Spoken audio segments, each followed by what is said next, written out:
Are these the patriots? Are these the kind of people who don't stay home on a Sunday afternoon if they have an opportunity to come out and say, we are the people, this is our country, and we're taking it back? I'm Joyce Kaufman. Welcome to the 150-day celebration of the Second American Revolution. And without a single shot needing to be fired, we're going to do what the Founding Fathers told us we were supposed to do. We're going to hold their feet to the fire. Washington, D.C. has become a garbage dump. It's become a landfill filled with people who think they have a right to stay there. We're going to show them that the only right they have is to face us at the ballot box. Are you with me?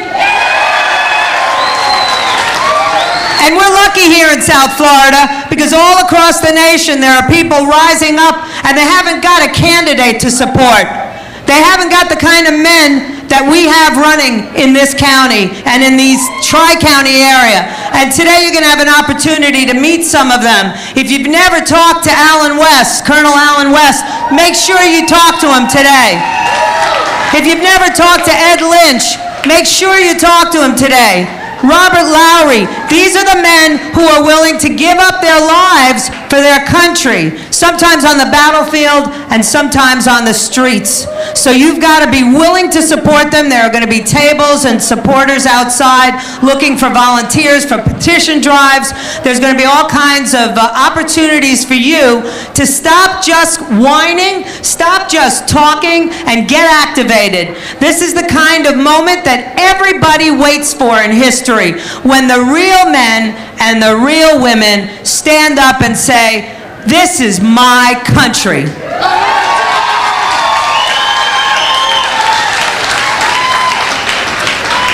On 9/12, a bunch of us went up to Washington. To hear them tell it, there was something like 50 or 60,000 people. Well, I stood at the reflection pool with 100,000 of them, and I know that there was another 300,000 or 400,000 of them because I had to drive on the metro, and there was no way you could get on that subway that day. So no matter what they said, patriots showed up in Washington on the 12th of September, and they didn't leave behind one piece of garbage.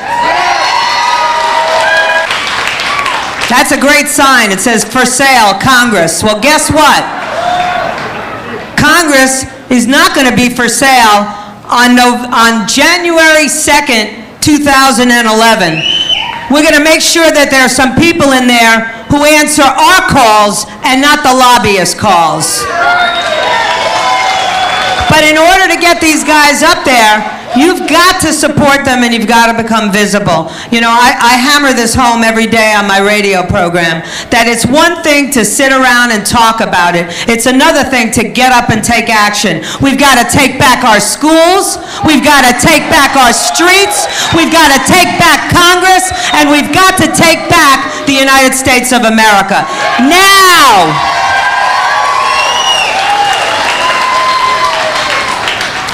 Many of you know that this is going to be one of the hottest places in the entire country when it comes to the election. We've got a Republican primary coming up for a Senate seat that has become the #1 talk show item. Rubio versus Crist.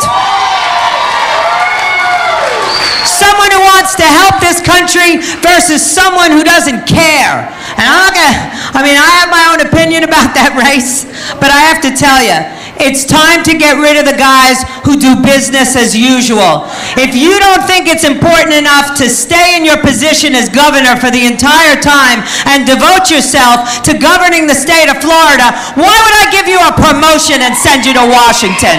Go home! And that's what we've got. We've got a series of entitlement politicians out there, which is why Rogue Palin's book is #1 17 days before it's even released. We're sick and tired of people who do things like they used to. At least when she stood down from office, she said, I'm on a mission. I want to know what Charlie Crist's mission is. Actually, I know what his mission is, but that's a whole nother show, isn't it?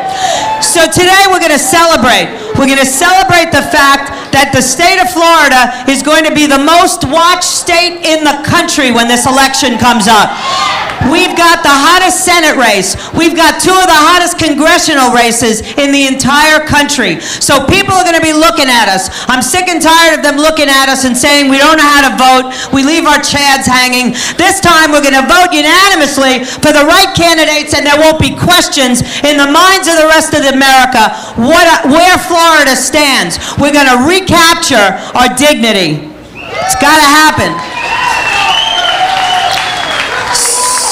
So if you're sick and tired of business as usual, then you've got to do what you're doing today. You've got to meet with other patriots. You've got to become activated. You've got to call the school board when there's a problem. You've got to call the city commission. What a shame. Another one of the big news stories this month all over the country is we've got commissioners being arrested and taken off in leg irons. We have school board members who for $20,000 would sell out your kids. Now, nobody's guilty until proven so, but guess what? The feds don't come for you with shackles if they haven't got some case. So I'm tired of it, and it just goes to show you how we've stopped watching even our local politicians. You've got to get reawakened. You've got to hold each and every one of them and make sure that they know you're here, that you're here today, and that you want to see changes in your community. Whether you live in Broward, Palm Beach, or Dade County, because I've seen people here from all three counties, we have to unite as South Florida and stand up and say, enough is enough. I want to give a quick opportunity for maybe some of the candidates to come forward and give you a little bit of an idea of what you can hear from them later on. This is not a candidates rally, but you ought to pay notice. Who showed up today? Who stands with the people? And where are your elected representatives? Because they're not here. They don't care what you think, and they think you're just some sort of an unruly, angry mob. Well, guess what? I may be part of the mob, but I vote. I'm also a bitter, gun-carrying American citizen. According to this newest movement in Washington, apparently I'm also a racist, just because I don't agree with this president. Well, in keeping with the theme of my overly zealous racist self, today I'll introduce you to two of the finest men who I've ever had the opportunity to stand on a stage with. The fact that they may not be white, oh my God, what did I do? Lloyd Marcus is here. He's going to be singing for you live. And of course, Lieutenant Colonel Alan West is running.